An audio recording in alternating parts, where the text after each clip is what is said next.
If you agree with all this, and if you don't want to dirty your spirituality and conscience with the physical work of helping to bring down civilization, and if your primary concern really is for the well-being of those humans who will be alive during and immediately after the crash, then given, and I repeat this point to emphasize it, the civilization is going to come down anyway, you need to start preparing people for the crash.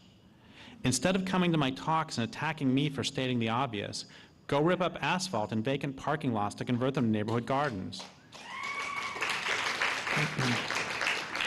Go teach people how to identify local edible plants, even in the city, especially in the city, so these people won't starve when the proverbial shit hits the fan. They can no longer head off to Albertsons for groceries. Set up committees to eliminate or, if appropriate, channel the additional violence that might break out. We need it all. We need people to take out dams. We need people to knock out electrical infrastructures. We need people to protest and to chain themselves to trees. We also need people working to ensure that as many people as possible are equipped to deal with the fallout when the collapse comes. We need people working to teach others what wild plants to eat, what plants are natural antibiotics. We need people teaching others how to purify water, how to build shelters. All this can look like supporting traditional local knowledge. It can look like starting rooftop gardens. It can look like planting local varieties of medicinal herbs. And it can look like teaching people how to sing. The truth is that although I do not believe that designing groovy eco-villages will help bring down civilization, when the crash comes, I'm sure to be first in line knocking on their doors asking for food. People taking out dams do not have a responsibility to ensure that people in homes previously powered by hydro know how to cook over a fire. They do, however, have a responsibility to support the people doing that work. Similarly, the people growing medicinal plants in preparation for the end of civilization do not have a responsibility to take out dams. They do, however, have a responsibility at the very least to not condemn those people who've chosen that work.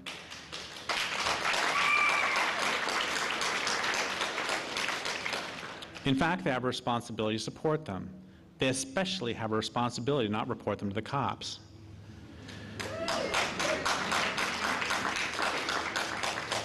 It's the same old story. The good thing about everything being so fucked up is that no matter where you look, there's great work to be done. Do what you love, do what you can, do what best serves your land base. We need it all. That doesn't mean that everybody taking out dams and everybody working to cultivate medicinal plants are working toward the same goals. It does mean that if they are, each should see the importance of the other's work. Further, resistance needs to be global. Acts of resistance are more effective when they're large-scale and coordinated. The infrastructure is monolithic and centralized, so common tools and techniques can be used to dismantle it in many different places, simultaneously if possible. By contrast, the work of renewal must be local. I have a new catchphrase, which is dismantle globally, renew locally. To be truly effective, another catchphrase I have is protect your land base. You can't have sex without it. Anyway, to be truly effective, acts of survival and livelihood need to grow from particular land bases where they'll thrive. People need to enter into conversation with each piece of earth and all its human and non-human inhabitants. That doesn't mean, of course, that we can't share ideas, that one water purification technique won't be useful in many different locations. It does mean that people in those places need to decide for themselves what'll work. Most important of all, the water in each place needs to be asked and allowed to decide for itself. I've been thinking a lot again about the cell phone tower behind Safeway, and I see now how these different approaches manifest in this one small place. The cell phone tower needs to come down. It's contiguous on two sides with abandoned parking lots. Those lots need to come up. Gardens can bloom in their place. We can even do our work side by side.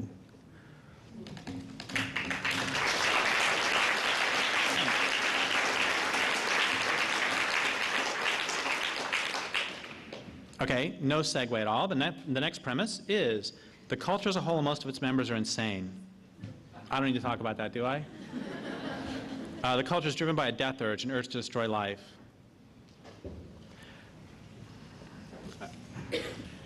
Speaking of genitals, did you know that Nicole Kidman does not like to wear underwear? I read that in the newspaper, so it must be true.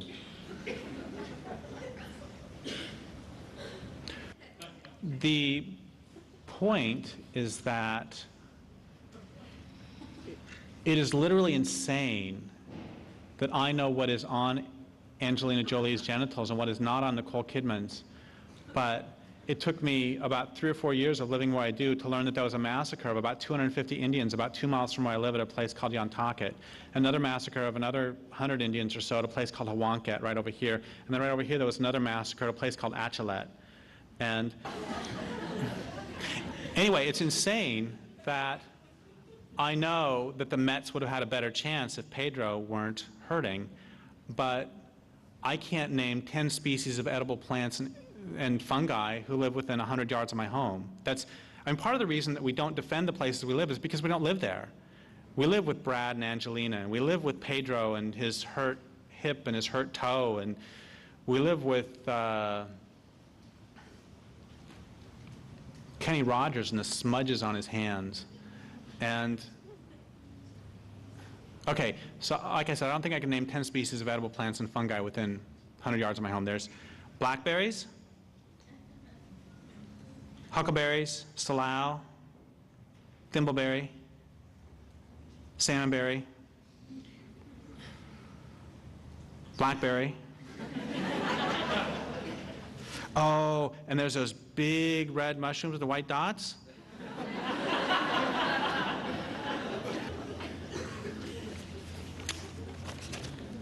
The 11th premise of the book is, from the beginning, this culture, civilization, has been a culture of occupation, and the government is a government of occupation.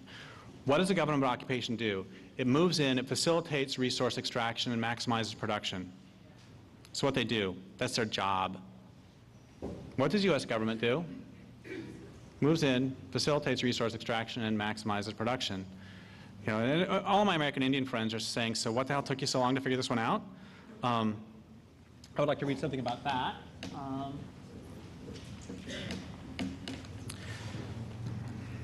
Okay, if Nazis or other fascists took over North America, what would we all do? Oh, we'd watch television, by gum. What would we do if they implemented Mussolini's definition of fascism? Fascism should more appropriately be called corporatism because it's a merger of state and corporate power. And what would we do if they then instituted laws allowing them to put a significant portion, say 1/3, of all Jewish males from the ages of 18 and 35 into concentration camps? What if this occupied country called itself a democracy, but most everybody understood elections to be shams, with citizens allowed to choose between different wings of the same fascist or following Mussolini corporate party? It's like, you know, the capitalist press used to just laugh and laugh and laugh that the Soviet Politburo was made up of like 99% members of the Communist Party. It's like, okay, so the U.S. Congress and House of Representatives is made up of what percent of members of the Capitalist Party? I think it's about 99%, with 1% absent. What if anti-government activity was opposed by stormtroopers and secret police? Oh, that's another of my secret fantasies, is the next time there's one of those like big WTO meetings or something, that the cops will turn around and they'll start shooting at the WTO representatives. We all have our fantasies. Because, of course, they have much more in common with us as in terms of class interest than they do with their masters. But the reason, of course, that can't happen is because the violence is only allowed to flow down the hierarchy, and for them to shoot at their masters would be violence flowing up the hierarchy. Anyway, what if anti-government activity was opposed by stormtroopers and secret police? Would you fight back? If there already existed a resistance movement, would you join it? Substitute the word African American for Jewish and ask yourself the same question, because, of course, about 1/3 of all African American males in the ages of 18 and 35 are under so-called criminal justice supervision. Anyway, would you resist if the fascists irradiated the countryside and poisoned food supplies, made rivers unfit for swimming and so filthy you wouldn't even dream of drinking from them anymore? What if they did that because, hell, I can't finish that sentence, because no matter how I try, I can't come up with a motivation good enough even for fascists to irradiate and toxify the landscape and water supplies?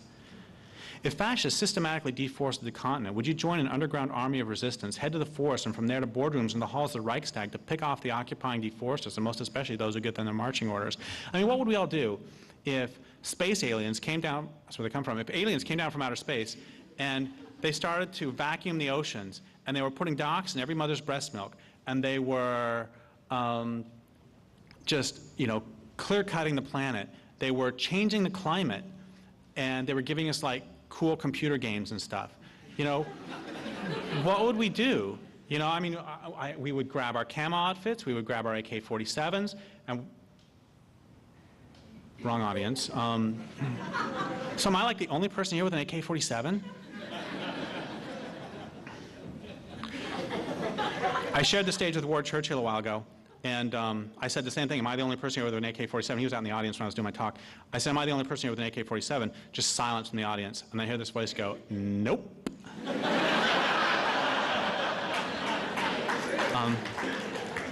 I mean, seriously, what would we do if instead of it being, the U.S. government, the corporations run by the U.S. government, what if instead of the Iraqis had invaded? The Iraqis were so close to invading. What if they were Iraqis who were doing all this? We would fight back. Okay. So maybe your sense of kin, your sense of skin doesn't extend to the natural world.